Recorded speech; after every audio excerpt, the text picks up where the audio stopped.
welcome to Season 1, Episode 3 of the Well-Seasoned Librarian podcast. Today we're talking with fellow writer Kathryn Dillon, who writes for Medium.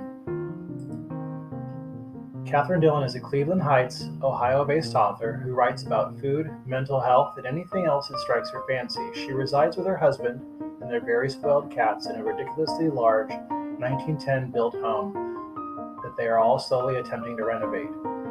Kathryn is a product manager by day and holds an MBA from Roosevelt University and a BS in magazine journalism from Ohio University. She believes life should be lived to the fullest and particularly loves delicious meals, baseball games, craft beer, rock concerts, art museums, and the symphony, not necessarily in that order. I had a wonderful time talking with Kathryn, and we reminisced about food media, and rock concerts. It was a wonderful conversation, and I hope you enjoy it. Hello, this is Dean Jones, the Well-Seasoned Librarian. I'm talking to Kathryn Dillon, my fellow writer on Medium, and I just wanted to start off asking you, when I started writing for Medium, I kind of looked towards you as somebody to kind of set, I figure you're how it's done. I looked at your stuff and I thought, you were an example to me, I think, of somebody on Medium who's one of the people that writes well and is a professional. So I wanted to ask you about your background as a writer and how you started and how long you've been writing.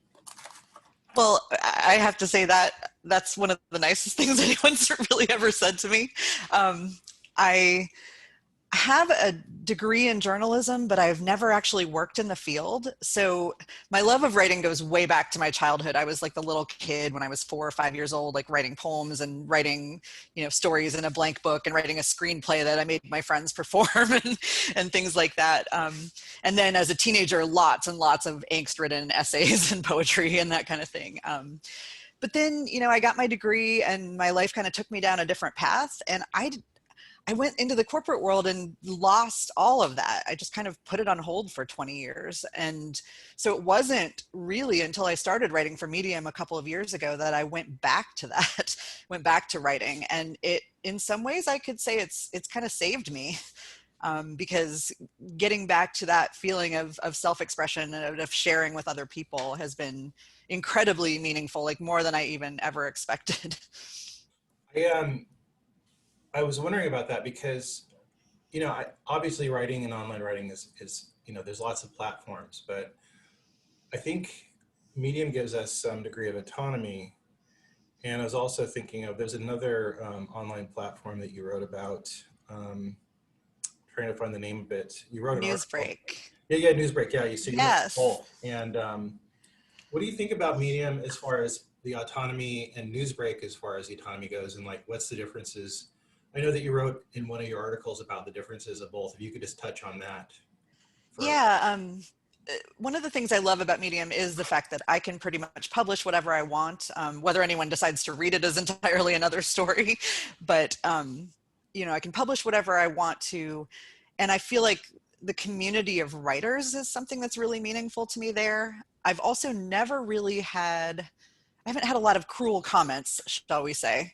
I had one story early in the pandemic that went viral to some extent, and very surprisingly. And I got some comments that were kind of mean with that, and eventually had to stop reading the comments. And my husband told me at that point, if you're going to put your opinions out there on the internet, you have to be prepared to have a thicker skin than this. And if you can't do that, maybe you shouldn't be doing this. And he was right. But that was a good experience, because when I started writing for Newsbreak, you do not want to read the comments. They're terrible. It is a lot of trolls, and it's people who forget that there's a human being on the other side of every story. The thing I like about Newsbreak, the thing I don't like about Newsbreak is that it's sometimes confusing as to why they rate articles a certain way and whether they're actually distributing your work. But the thing I do like about it is, because of their local focus, it's encouraging me to write in a more locally oriented journalistic style. And that's something completely different than what I've been doing on Medium. It kind of takes me back to my education a little bit, and a style of writing that I haven't done a whole lot.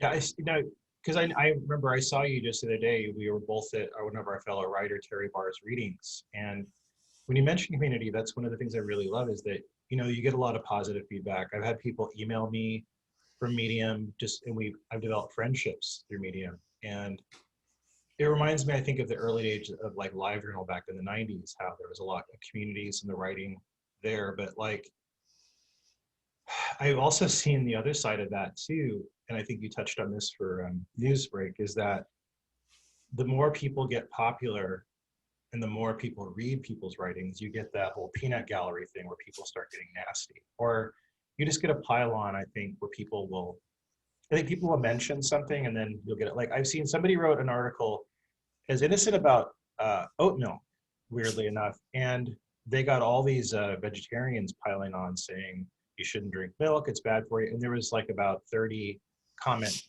that are negative about. And it's weird because you do get like a lot of, the more notoriety you get, the more hits you get, the more claps you get, the more you have a chance of people piling on and doing the negative comments and everything. So Right.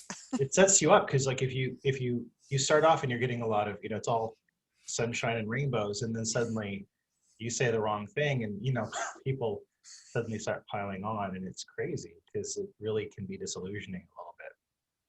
Right. Very much so. And I've written about a lot of, aside from my food writing, I've written about a lot of pretty personal topics, not least of which is my recovery from an eating disorder. So, like you're really putting yourself out there. But the reason I do it is because I think it's important. I think that it's important for people to know that you don't have to be a 80-pound teenager to have an eating disorder. You can get diagnosed when you're 46, like I did. So I write that stuff for a reason, but I also have to be prepared that not every comment's going to be particularly friendly. From what I've seen, and this is weird because I've seen such negative comments from people in the articles where people are writing specifically about weight loss, eating disorders, anything involving diet, health, or fitness. The vitriol is palpable, and it's like I don't understand why people are so nasty, but it seems like such a personal thing to people that it really pushes their buttons. Yes, in a variety of different ways, because it is subjective to a certain extent. We're always learning more about health and diet and weight loss and, whether you should try to lose weight or not, or how you should, or all these different things. And everybody has a different perspective on it, and the science we're constantly learning from as it evolves. So people see an opinion or a perspective that's different from theirs, and it kind of challenges what they think they know, and that can be scary. And I think that's a lot of why people tend to lash out about it. I think the worst thing I've seen myself is that I wrote an article. It was a recipe that had something with meat in it, and somebody said, well, you should try and doing this as a vegetarian dish. And I learned from somebody's article where they said how to respond to people that write horrible things, or even things that just are counter to what you're writing. I just said, thank you for your comments, and I leave it at that. And I don't know, people usually don't go further than that so far. So, but I haven't heard any very controversial yet. So, and that'll be your decision whether you want to or not, I suppose, as you go along. I wrote one, I think, about parenting and raising my son as a pagan, and I think I expected that one to have a lot of nasty comments, and I didn't get any, which was a shock. So I don't know. I'll have to go back and find that one. That sounds interesting. I don't think I saw it. So I want to ask you, since the one thing that I see with all the writers on Medium and other forums is we've all been in quarantine, and I think it's affected our lives, of course, and it's affected on writing. How has the quarantine affected your writing? Well, I have written, it's kind of surprising, I've written quite a bit less, unfortunately. And part of it is just my creative brain sometimes shuts down when I'm really stressed. It's usually one thing or the other. It's either it shuts down altogether, or just so much comes out that I don't know what to do with it and how to make it into something cohesive to turn into an article. But the thing that I noticed right away with the pandemic was that I lost my ability to multitask. And I mean, most of us do multitask regularly. I've read some studies that say that women do it more and better. I don't know if that's true or not, but for some reason, I just couldn't focus on more than one thing at a time. And I think it was just the constant underlying stress and anxiety of not knowing, what is this, what's happening, how long is it going to be going on? And a lot of my writing is done in fits and starts throughout the day. Like I have 10 minutes between a meeting and I'll jot down an idea and work on something. I haven't before the pandemic had like, I'm going to write for an hour or two now. It's all been in between other things as I go through my busy day. And I lost the ability to do that. So I've had to get creative. One thing that I've done that I'm just in love with is I looked on Meetup and I found an organization called Shut Up and Write. And I found it specifically looking for writers in my area or writing organizations in my area, which is Cleveland Heights, Ohio, and found some online sessions. So I decided to experiment with it, but it's national and international too. And it's great because you have essentially 2 hours and you're writing with other people, but by yourself, like they're not bothering you or anything. So it's very focused. It's giving yourself permission to write for a certain period of time. And it's really, really helped me. So that's a good thing that's come out of the pandemic, is because I couldn't fall back on my normal multitasking mode. I had to look for something different that would still allow me to keep writing. Now, I think, became aware of your writing when I read some of your food articles, and you've written a few, and they're wonderful. So where did you get started writing doing food writing, and what has been like? I think, did you always want to write about food or art recipes, or did you just kind of come into it? Well, I kind of came into it. I started learning to cook when I was very young. Both my parents are wonderful cooks. But I also then co-owned a restaurant and nightclub when I was in college in my hometown. And Wow. yeah, I want to hear about that. Yeah. Okay. Well, the funny thing is it took me a long time to get my undergraduate degree because of this. It took me 7 years plus already having some credits when I started college, because I bought into this restaurant and got so engaged with it that I started going to college part-time as a result. So it's still there. It's in Athens, Ohio, where I was born and grew up and lived for 28 years because I stayed because of the restaurant. And it's called Casa Nueva. It's worker owned. Everybody buys in. They do have employees as well, but you can be on an ownership path if you want to. And it's basically Mexican and world cuisine with a strong local food focus. So that was the first place that I learned about the local food movement, the slow food movement, that sort of thing. And it's also really where I learned to cook, like to experiment in the kitchen. The food manager once brought me back, he went to the farmer's market and brought me back some eggs, some broccoli, like a rutabaga, some watermelon, like all these different things, and said, here, make a dinner special. So I got a lot more confident in the kitchen as a result of that. I did that for 6 years. I was also president of the board of directors for a while, so I learned how to run a small business too. And it was one of the most influential things that I've ever done in my life in terms of just what it taught me and the things that, how long, I think I left there in 2000. So it's been over 2 decades and I'm still constantly using skills and things that I learned from that experience. So have you read any food writers that influenced you or that made you think that you want to do it as well? Or what about cookbook writers as well? Have any throughout your life influenced you in your writing or your cooking even? I am a huge fan of food bloggers. I think I first discovered that people were writing, just regular people were writing about food with the blog called Orangette, which was written by Molly Weisenberg. I don't think she keeps up with it anymore. She's written a couple of books since then. But I follow a lot of different food bloggers because everybody's style is different and they're presenting, different kinds of recipes and that kind of thing. So I follow Cookie and Kate for vegetarian stuff, Smitten Kitchen for stuff that's a little more, requires a little more skill and time sometimes. Skinny Taste, while it's kind of a silly name, it has wonderful recipes that are healthy without seeming like diet food. And one that I've discovered relatively recently is Budget Bites, and she's more focused on people operating on a food budget, but her recipes are wonderful. So I do a lot of different food blogs that I follow. One of my favorite writers overall is Barbara Kingsolver, and she has a wonderful book called Animal Vegetable Miracle. And it's about their experience with subsisting on an almost entirely local food diet. That's one that I probably will continue to reread my entire life because it's just so good. Yeah, I've heard good things about that, and I've wanted to read that. I've seen. I worked in bookstores. I've seen her name. She's a very popular writer, and I've never gotten around to that one, but it looks like a really good one. Yeah, I want to read everything she's ever written. I love her. So in the area that you live now, is there like a local food kind of climate going on there, or what kind of things influence you where you live as far as the cooks around your area? Oh my goodness. I was blown away when we moved to the Cleveland area about 10 and a half years ago.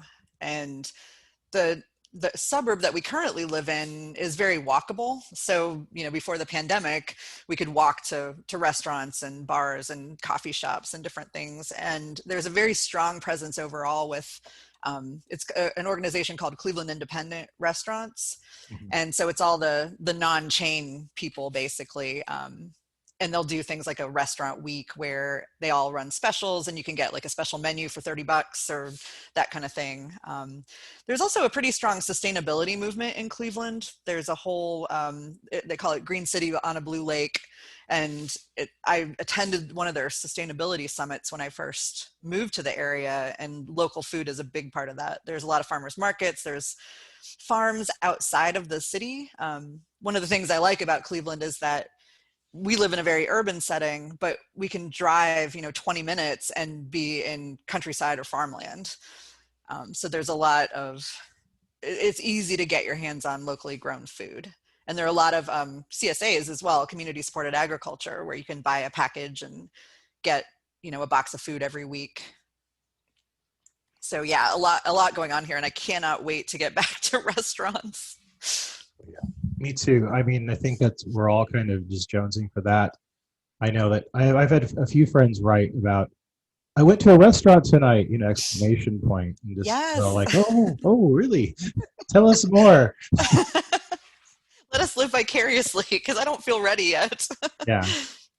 I mean, we've always had food porn before, but like now it's become such a scarcity and such a rare thing. We're like, oh, you went out to a restaurant. Oh, Yes. And it's so different now. I know that I've been through Ohio, and I really liked it. And I've had a lot of friends that have lived there that loved it. And then there's a lot of different areas there that have different climates. So it's not just like homogenous. I have friends that live there, and I'm always surprised at how free and freaky it is in some of the big cities and stuff like that. I'm like, wow, it looks like you're in Berkeley or or Oakland or something like that. So I was really thought it was cool. Yeah, my hometown is in the Appalachian foothills. It's down in the southeastern part of the state, and Ohio University is located there. So that's how I wound up there, because my dad was a professor. And it is like this little time capsule, because a bunch of people went there in like the 60s and 70s for college and never left. So there's kind of a big hippie scene, and it's very, very progressive and a lot of fun. And it's beautiful countryside too. So yeah, my father passed away. My mom now lives up here in Cleveland, as does my sister. So I don't get down to Athens as much as I used to, but I think I'm due for a trip, because it's in my blood. I start needing to go there after a while. I have friends that live there, and then when they lived far away, they were always pining for the God, what is it? It's four-way chili, or it's chili on spaghetti. Yes, it's the Cincinnati style. Yeah. And I think the hot dogs, and I think pierogies. Yeah, pierogies are big. Yeah. My friend liked something I think she called geta. It was like a sausage kind of thing. I'd never heard of it. I don't think I know about that yet. Yeah, so I've always heard about people talking about all the specialties and everything, regional things. Yeah. So I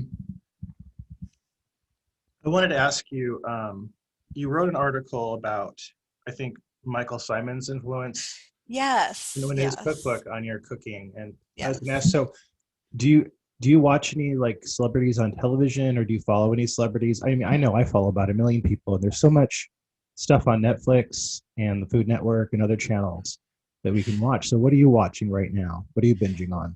So I binge, well, here's my caveat. I have not had cable television since 1999. So we do stream Netflix, but we just try not to spend a ton of money on like TV of any sort. So Right. there are a lot of things I can't see, but I'm a huge fan of the Great British Baking Show, Oh even God, though yeah. I'm not that much of a baker myself, aside from loads of Christmas cookies and that kind of thing. But I just love how it seems to be such a supportive atmosphere in Yeah. comparison to a lot of the shows. Like I used to watch like some of Gordon Ramsay's stuff, and then eventually I just thought, oh, this is too mean. There's so much hostility in the world as it is. I don't need to really watch it on television. So I comforted myself over the past year by rewatching all of the Great British Baking Show episodes that are available to me. And I mean, it was great. It was just like, let me get lost in some awesome baking for a while and nice people. But I do love Michael Simon. I mean, he's from Cleveland, and I got the chance to see him cook once at a food show. My husband got me a ticket to the live, cooking segment that he was doing. So that was really cool. I loved his restaurant Lola, which was in downtown Cleveland on a really cool little strip called East 4th Street. And it closed during the pandemic and is not going to reopen. So I'm grieving that for sure. But mostly, I mean, I do follow more food bloggers than celebrity chefs probably. Yeah, I mean, Michael Simon, he really knows. I mean, I think a lot of them have experience, but he really has been in the trenches as Yes. yeah, he knows what he's doing, really. I mean, Yeah. I think everybody has respect for him, and because when he talks, he really knows what he's talking about. Right.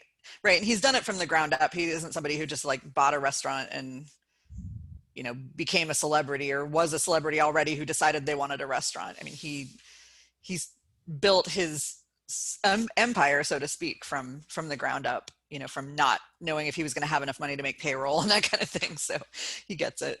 My favorite thing about him, I think, is that he seems slightly uncomfortable as celebrity. Yes. I respect that.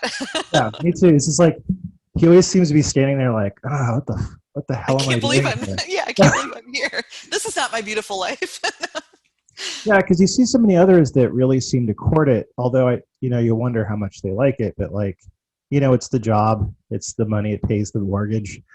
So right, they're in there, and he's not doing like dog food commercials and stuff like that. Right. There's so many really good ones on TV. I mean, I love the ones that just explore and talk about food and talk about other people's food too. Like David Chang's Ugly Delicious is just phenomenal. And I love to see him like talking to movie stars and people about the food that they eat, and just, I mean, because it's like what we do. We sit and talk about food. Like when I'm with my brother and his wife, when my wife and my brother and his wife are sitting talking, he'll bring out some food and some wine, and we'll talk about it, because it does come up in conversations a lot. Oh yeah. We do talk about it. And if you've worked in a restaurant, if you work around food and stuff, it affects you. Like you said, you have a lot of farm to table, you have a lot of farms out where you live. It's people's livelihoods, and we're touched by that. We see it everywhere. Yeah, so it's something that, it's fun to talk about too. We enjoy it. Like, I read books about people just discoursing that aren't even chefs necessarily, just discoursing on going to restaurants, going to farms.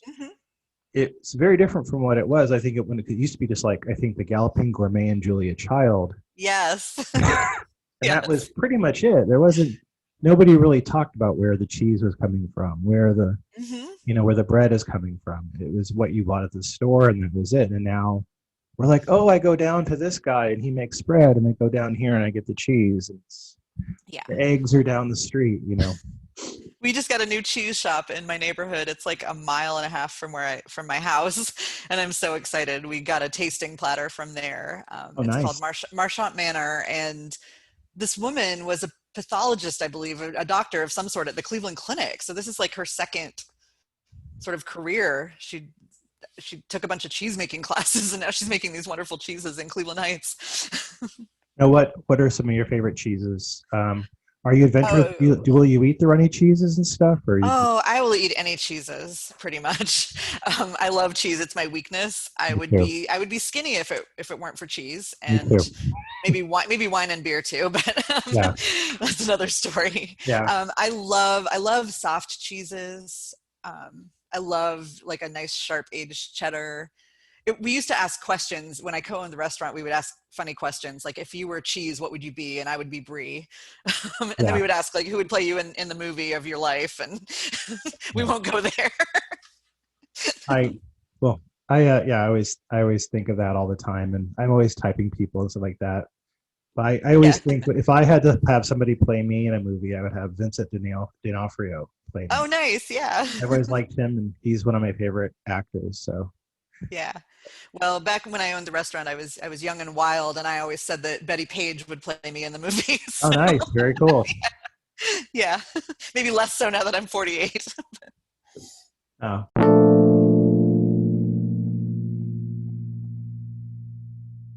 Cooking. Do you have a type of food you gravitate towards? What would you say would be your? Do you have a signature dish? I hate asking people that question because it's kind of cliche, but do you have a signature dish, or is there a type of food that's your kind of go-to?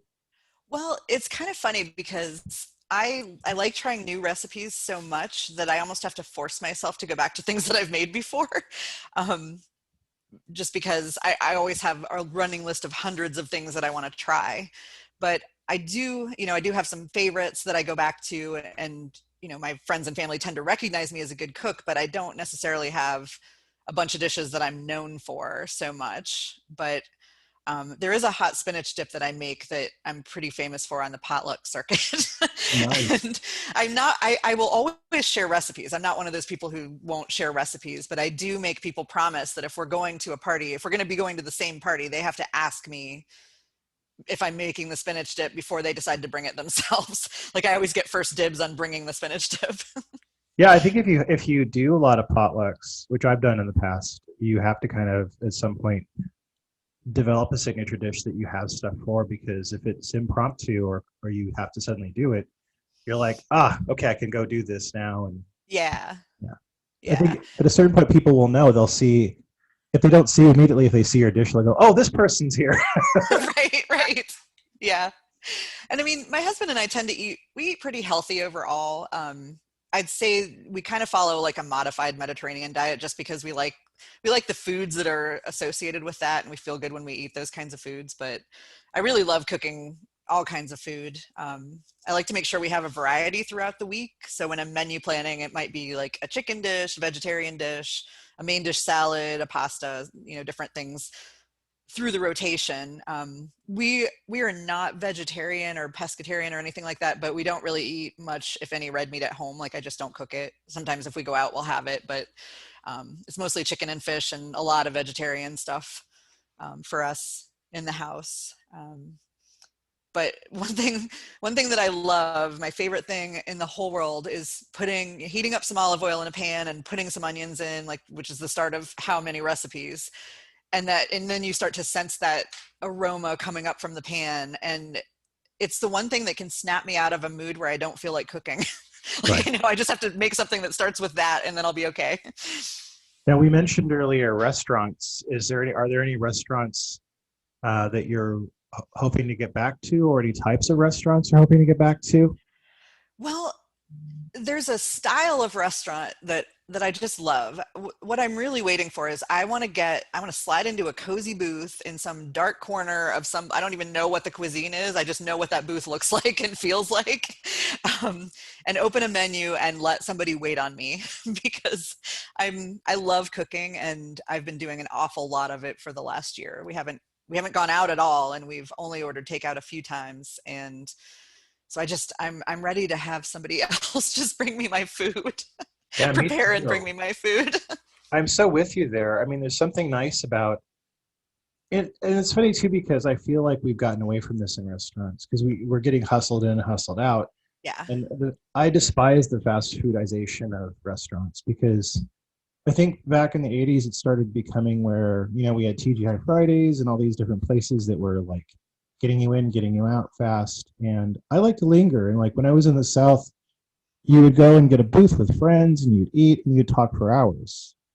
And I Right. think I'm in California, and I think there's really a lot of emphasis on the hustle, getting that table cleared, getting somebody else in, getting you out, them out, and bang, bang, bang, doing all the work. And especially too, because it's so expensive for restaurants to rent space here that I think they really look at the bottom line. Yes. But I miss, commiserating with friends over food and talking. And I remember when I had friends that would just go to a place and get a cup of coffee and a piece of pie, which probably isn't very profitable for a restaurant necessarily nowadays, but it was very common. Do you have any experiences like that? Yeah.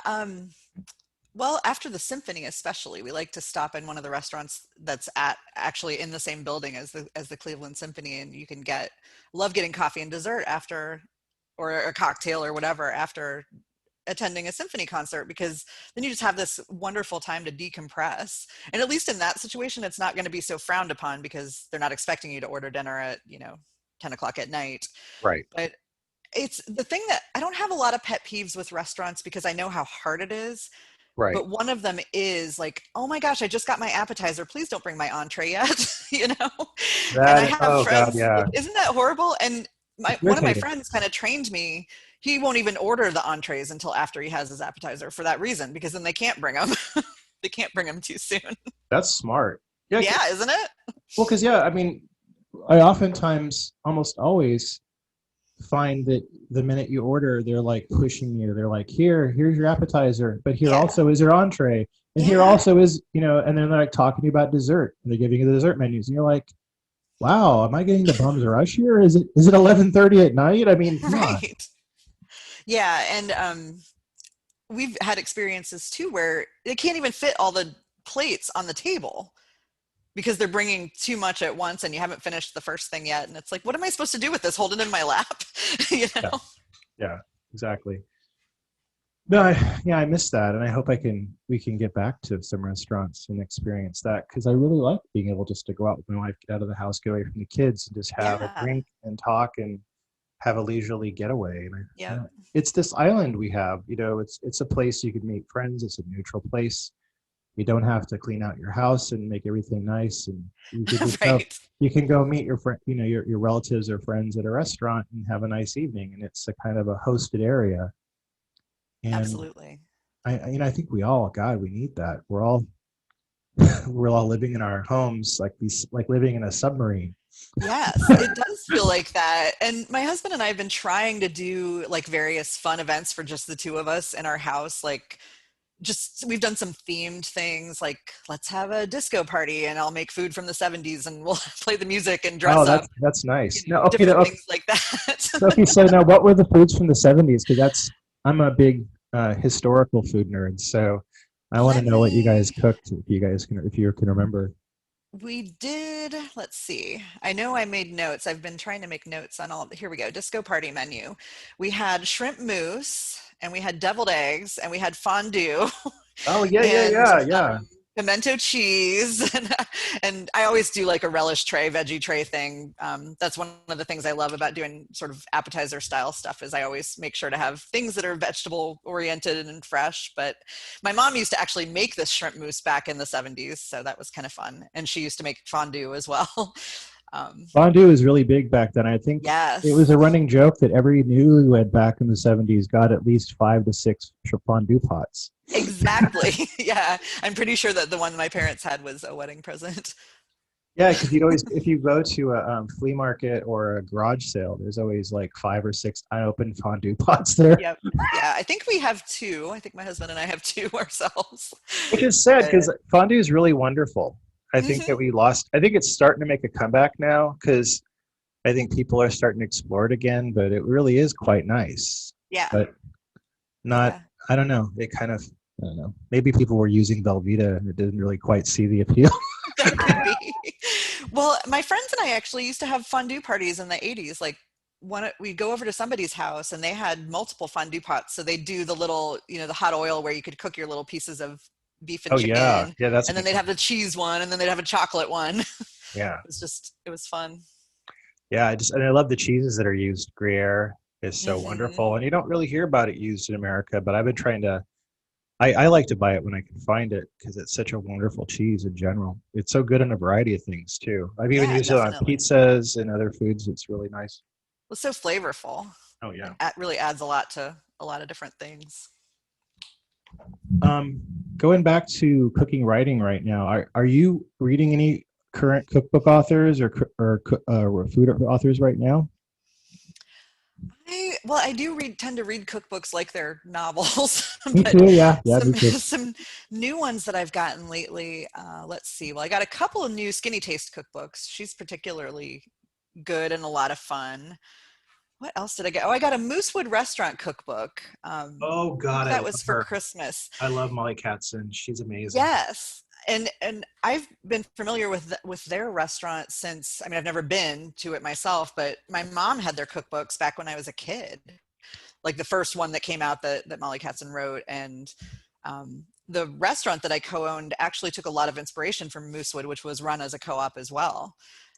So I'm always happy to get a new Moosewood cookbook for sure. Their simple suppers is wonderful, by the way. It's less, it's great for weeknight cooking for sure. Not quite as elaborate as some of their other recipes. I always tout her as I think she's one of the best cookbook writers in the field. I mean, she's just her cookbooks are solid. They're so well written. I mean, I think Absolutely. as a cookbook as a food writer, it's what I aspire to. What I love about her too is that she never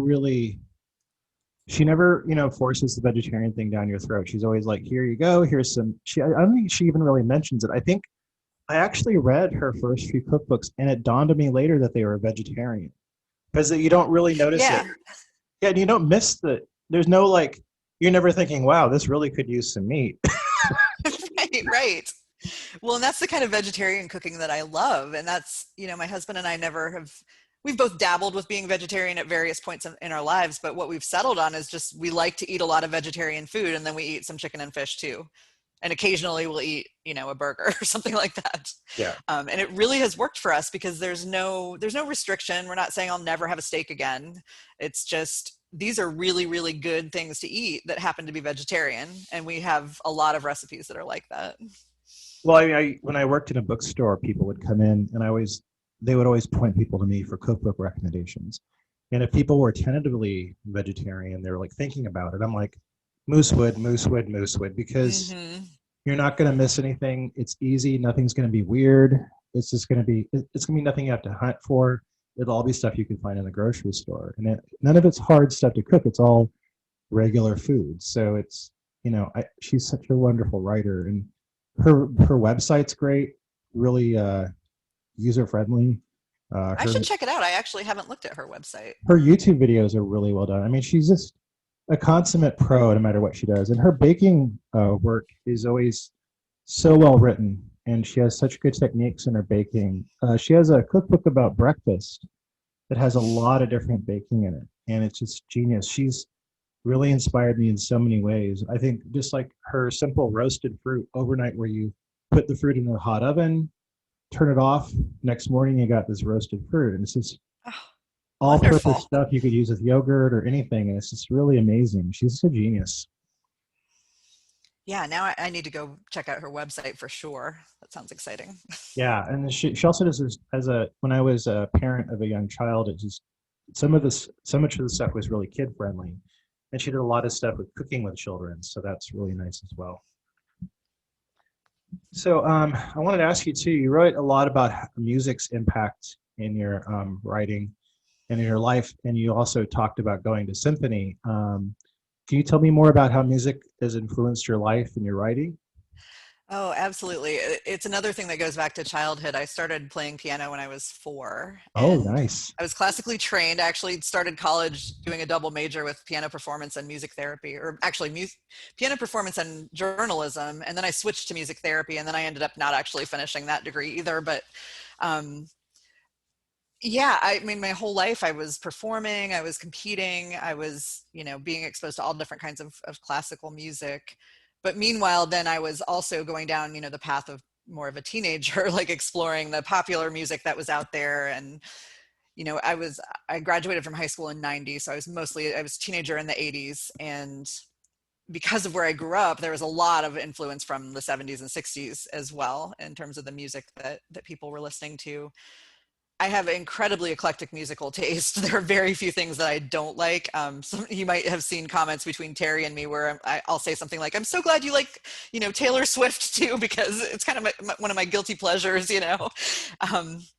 But yeah, I don't really play piano much anymore. I have fibromyalgia, and Oh yeah. over the years it got very, very difficult to play in the manner I'd been accustomed to being able to play. And so my husband's been encouraging me for decades now to just try something. It doesn't have to be classical. Learn how to improv, learn how to, play honky tonk piano or something fun. And I really would like to do that. I just haven't gotten around to it yet. But music has been a constant presence in my life. My husband's been in bands. He's an excellent drummer and a really good bass player as well. So it would be fun actually to be able to jam with him. Oh God, yeah. especially now. But we do have there's a music area in our living room that has a piano and a keyboard and some guitars and different things that people can play if they're ever able to come over again. That's wonderful. Yeah, it's a lot. We do have fun. You wrote an article about Prince, and I always try Yes. because my kids don't really quite get how important he was when he came out with Purple Rain. I mean, because he was out before then. Right. He had been out for a while. I think Delirious was popular on the I top think 40 hit. 1999 was out first, right? Yeah. I think. And so he had some, but when Purple Rain came out, it was like, I think both him and Madonna came out, I think, the same year. And I mean, because Madonna had also been out, but she just produced her first big hit album, I think the same year as his. And it was just crazy because both of them were just, it was like a bomb went off. It was just like this thing that happened to the whole country simultaneously. Yeah. That was one of the great things about the time period when I grew up was that I was in junior high school at that time, and I got to grow up with all of that. And the 80s were just such an interesting time musically because you had your pop like that, but you also had, new wave was fantastic. Yes. There was still some influence from punk. There was, some electronic stuff starting and and rock, of course, and then all of your crazy, hair metal bands and just a lot of different things. There was goth stuff happening, and I love all of it.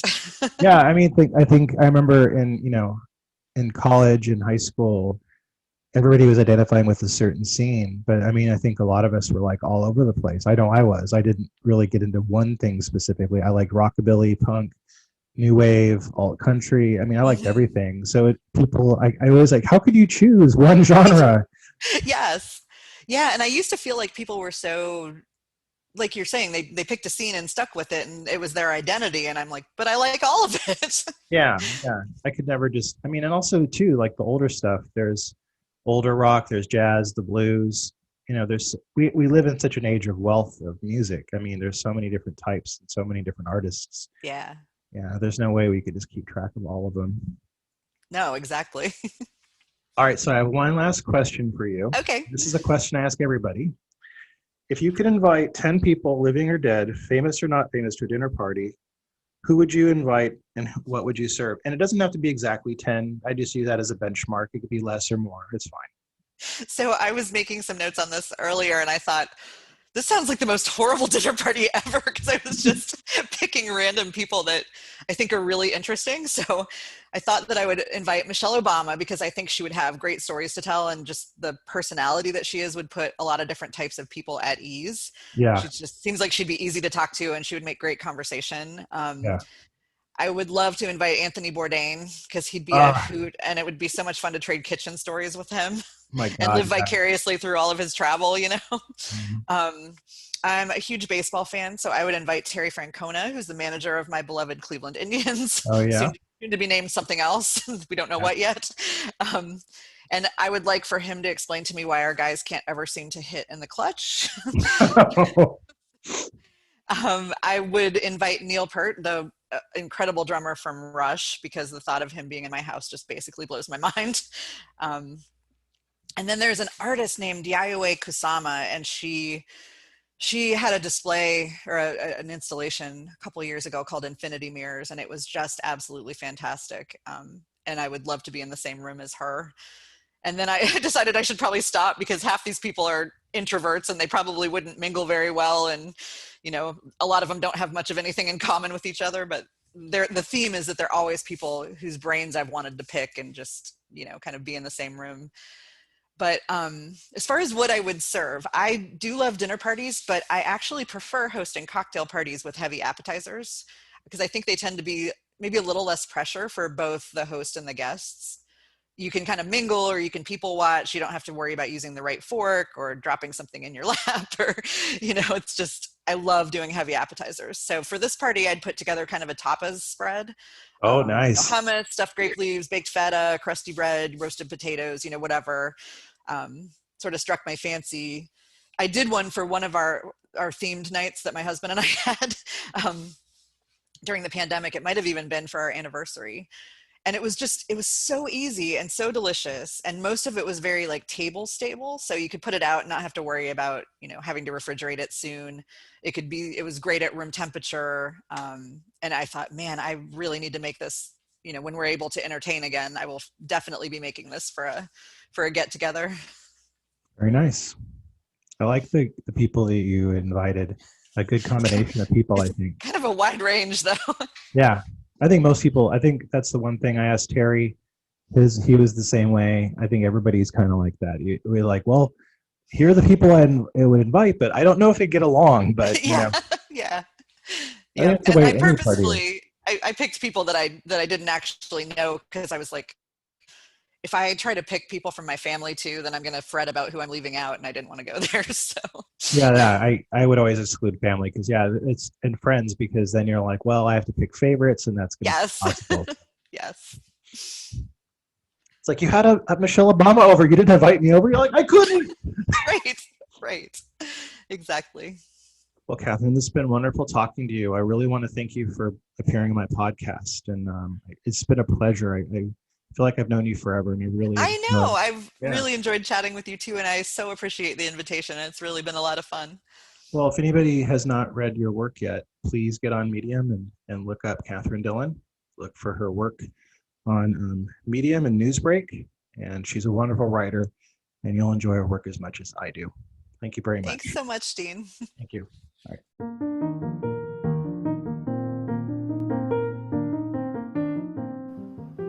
I want to thank you for joining us for our conversation with writer Kathryn Dillon. Please tune in next week when our guest will be Lloyd Arbach. Lloyd is a chocolatier in the San Francisco Bay Area, and he is also a famous paranormal author and expert who writes for Fate magazine and is a media consultant for the American Society of Psychical Research. Please join us then for an interesting and stimulating conversation. Thank you.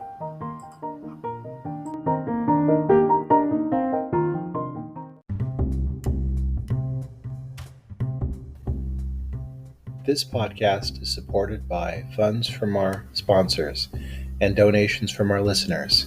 If you wish to donate, simply go to the donation box on the website and click to add money. We appreciate any funds. Thank you.